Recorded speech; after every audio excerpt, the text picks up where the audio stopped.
Campeão da raça lusitana 2010, campeadores da Cavalaria de Santa Margarida, entrega os troféus de campeão, Sr. Presidente da Feira Nacional do Cavalo e da Câmara Municipal de Golgã, Dr. José Veiga Maltês, e o Presidente da Associação de Criadores da Raça Porcento Lusitano, Engenheiro Manuel Cantucho.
Meus senhores e meus senhores, uma salva de palmas para campeador, campeão da raça lusitana 2010.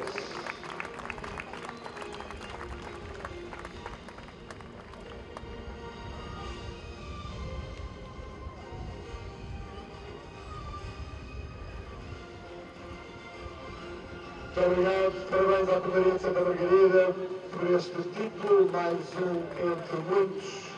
E com os cumprimentos do júri e da Feira Nacional do Cavalo, uma volta de honra para campeão e vice-campeão da raça lusitana.